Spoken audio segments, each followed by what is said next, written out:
What are you doing though? I left my baby to you. It was a cold, snowy day. I was shopping with my daughter at the station, and suddenly my sister-in-law yelled at me. What? I don't know. I left it on the front porch of your house. Even if I was told that, I was confused because I didn't remember it at all. But if my sister-in-law's story is true, the baby is in danger. My sister-in-law and I rushed home. After that, I got caught up in something unbelievable. My name is Willow Froud, and I'm 30 years old. I work from home as a freelancer. I live with my husband, Roger, who is 5 years older than me, and my 4-year-old daughter, Zoe. My daughter is an obedient and good girl, and my husband goes straight home after work and takes good care of Zoe. My parents-in-law live far away, so I rarely see them, but we have a good relationship. They often send gifts to Zoe, and my daughter loves her grandparents. I could tell that both my father-in-law and mother-in-law kept a reasonable distance from my family and were careful not to interfere too much. I was grateful for such a blessed environment as I spent my days. However, after a certain time, such a calm daily life began to fade. Roger has an older sister, Luna, who is 3 years older, and her husband, Daniel, has been assigned to work alone. Since then, Luna has been visiting us frequently. At first, I didn't feel anything in particular about my sister-in-law coming to visit, but it went from once a week to 2 times a week, then 3 times, and finally almost every day. Willow, I'm here today, too. Luna, welcome. When Luna came to play, I couldn't help but smile wryly. Her daughter, Emma, is only about 6 months old. My sister-in-law brings such a baby almost every day and relaxes as if it were her own home. However, the day was different. Oh, I'm sorry, Willow. I have to go to the dentist today. It's already time. Can you have a look at Emma in the meantime? Oh, yes, I know. If you have a baby, it can be difficult to go to the dentist with the baby. As a mother, I fully understood her feelings, so I decided to take care of Emma temporarily. And I saw off Luna as she went out. About 2 hours later, she returned. Thank you, Willow, it helped me. I was a little worried about my sister-in-law's light words of gratitude, but I forced myself to convince that we can help each other. However, my sister-in-law's behavior gradually escalated. One day, Luna came to our house as usual, but as soon as she came, she tried to go somewhere alone. Luna, where are you going? Yes, hey, thank you for taking care of Emma. After saying that, my sister-in-law went out without telling me where she was going. Eventually, she started leaving her child at my home almost every day, going out and finally not coming back until the date changed. This is too bad, as expected. I gradually became distrustful of my sister-in-law's behavior, which was so free-spirited. Thank you, Willow. My sister-in-law, who finally comes back after feeding her daughter dinner and putting them to bed, always seems to be in a good mood, probably because of the alcohol. Luna, I think you shouldn't leave Emma behind and go out until midnight every day. I thought that such a person was my husband's sister, so I tried to be as modest as possible. However, Luna lifted her eyes and shouted, "What's that? Do you say that a mother must not take a rest at all?" I couldn't help but flinch at her loud voice. I'm not blaming Luna, I just felt sorry for Emma. My husband isn't on assignment alone, and I'm raising a child alone. I'm doing my best under a lot of stress. I know that. What do you say to Willow, who has a husband who is supportive of childcare? When I was told that, I had no words to reply. Seeing me in silence, my sister-in-law nodded in satisfaction. Don't worry, we're both mothers, aren't we? Now I'll take care of Zoe, and Willow should take a break. Yes, she said, but this promise was never fulfilled in the future. And that wasn't the only problem. On the day my sister-in-law entered the house, my personal belongings were gone. No matter how much I search, I can't find the bag I bought as a reward for myself and the accessories I got from my husband on my anniversary. However, one day, I saw Luna holding the bag I was looking for, and the culprit was identified. Luna, isn't that my bag? What? This is what I bought. Luna blurted it out like that, but I knew right away that she was lying. But it's a limited edition, and it's not sold anywhere right now. I bought it secondhand at a thrift store. Do you suspect me without evidence? Even if I question my sister-in-law, she claims she doesn't know it, and gets angry at me. But as my sister-in-law said, there is no evidence that she stole it. I had no choice but to put my precious things away in a locked place. One day, when I was caring for Emma, who my sister-in-law left with me as usual, my daughter, Zoe, came up to me and suddenly I started crying.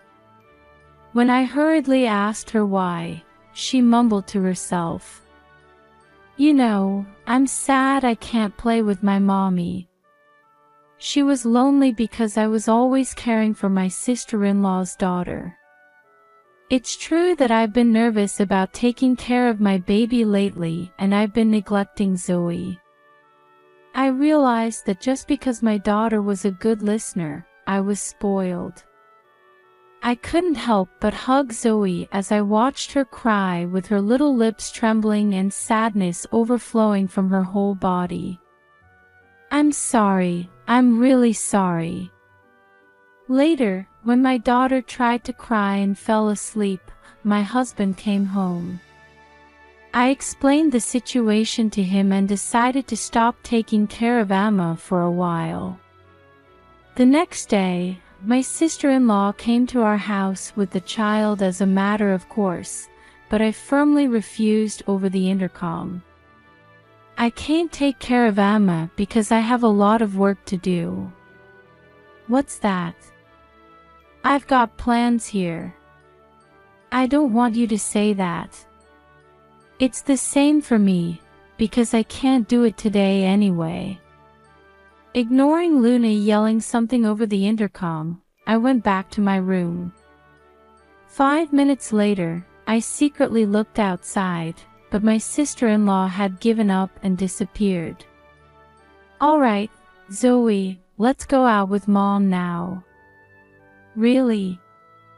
I had a work meeting outside that day, so I decided to go with my daughter. We always use a coffee shop with a kid space, so Zoe can play there and wait.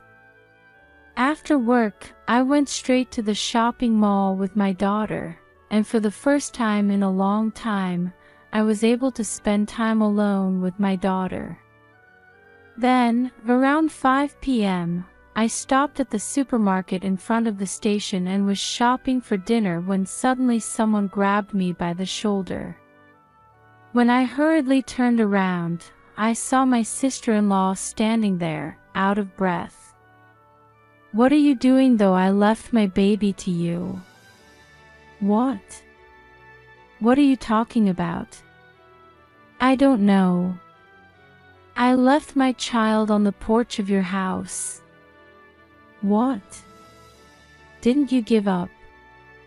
According to my sister-in-law, after I refused to take care of Emma, she withdrew once, but came back 30 minutes later and left Emma, a beautiful girl, in front of the door. At that time, I had already gone out with my daughter, so I had no way of knowing. Unfortunately, it was cold in the morning and it was snowing all day. It's not the time to argue here. We rushed to our house. However, there was no Emma at the door. My sister-in-law is panicking because her daughter is gone. "My husband is coming home tomorrow." "Good. It's your fault, so you have to do something about it by tomorrow." "What?" "I'll be in trouble if you tell me that. I have an errand, so you're responsible for looking for my baby, and if something happens, it's your fault, right?" When she ran one-sidedly, my sister-in-law walked away from the place. I searched hard when I was left behind, but I couldn't find Emma. I went to a nearby police box, but I was told that there was no report that I had found a baby. When I returned home at a loss, I noticed that there was a letter in the mailbox. It was from a neighbor, and it was said that she was taking care of my sister-in-law's daughter. I immediately went to check on Emma, and I breathed a sigh of relief. But I don't know what would have happened if the neighbor hadn't been there. At the same time as I was relieved, anger at my sister-in-law welled up. It's impossible to prioritize yourself when your child is missing. As a mother as Luna, I could not forgive her for putting her own daughter in danger. I asked my neighbor to take care of the baby and Zoe, and I decided to follow my sister-in-law. It occurred to me that maybe she was in a place where I had seen her once before. And my hunch turned out to be right. The next morning, my sister-in-law called me to ask what had happened to her daughter, and I gave my best performance with my voice trembling. "I don't know yet. Haven't you heard anything?" "What?" "I managed to find Emma before my husband came home." My sister-in-law is making noise in a hysterical voice, even though she is on the phone. "Calm down, I'm heading there now." She didn't seem to hear me, but when I hung up the phone, I went to my sister-in-law's house. Half an hour later, when I arrived at the house, my sister-in-law scolded me as soon as I opened the front door. "What the hell are you going to do if you can't find her? If you look at the hinges from the start, it was your fault, Luna." "What are you talking about? It's your fault that this happened." I realized that it was useless to say anything more, so I asked a certain person who was waiting behind me to come out. "What?" "You're supposed to be back at night." It was Luna's husband who appeared there. Willow contacted me. I changed my plans and came back early. "Oh, yes, you're tired, aren't you? Look. Hurry up and get home." The sister-in-law was upset and tried to invite her husband into the house, but her eyes widened when she saw Emma in his arms. "Why, Emma?" Willow's neighbor took care of her. Seeing that the sister-in-law was about to say something while twitching her face, her husband spat out in a cold voice. "I've heard it all, you're the worst mother." I couldn't help it. It was my first time raising a child. I was alone, and I was worried. That's why I was just getting help from Willow. Right? She looked at me with a clinging look, but of course I didn't have the slightest intention of playing along with the conversation. "No, you weren't just prioritizing meeting the young man you were crazy about rather than taking care of your daughter." At my words, my sister-in-law's face turned pale. "I once happened to see Luna coming out of a nightclub." "That's... Why would you lie like that?" While saying that, my sister-in-law covers her face with her hands and collapses. However, there were no tears in Luna's eyes that I could see through the gap. I turned to my sister-in-law and showed her one photo. There was a perfect picture of Luna intertwining her arms with a young man outside the club. What's more, she has a limited edition bag that seems to be mine. I'm sure that she took out my brand name items from my house because wanted to show off when she visited the club. My sister-in-law screamed a little when she saw the photo. "The day Emma was gone, you went somewhere to run an errand, and I thought you were at this club, and sure enough, there you were." Of course, the photo at that time was also taken with a smartphone, so there is no way to deceive it. "I never thought you were forcing Willow to take care of my daughter and playing around, and I can't leave Emma to someone like you. I'm getting a divorce. I'm sorry. I don't do it anymore. Please. Please." I just gave in to temptation. The sister-in-law begged for forgiveness, but her husband's determination was not softened. "Is it okay to make Emma a motherless child? Don't kid yourself. A person who puts her child at risk for her own needs doesn't deserve to call herself a mother." Hearing my words, my sister-in-law sat down on the spot. Leaving my stunned sister-in-law behind, we left. After that, my sister-in-law and her husband decided to divorce. The husband demanded $2 million alimony from Luna and also took custody. In addition, it seems that he has filed a claim with the police for leaving the child alone for a long time. My sister-in-law was in debt to pay alimony and couldn't go to the nightclub. As soon as the young man found out that Emma didn't have any money, he immediately abandoned her, and now she lives in a shabby apartment and works part-time day and night. On the other hand, I still have a relationship with Emma's ex-husband, and he sometimes comes to our house and enjoys barbecues. I would like to continue to watch over my daughter's growth in the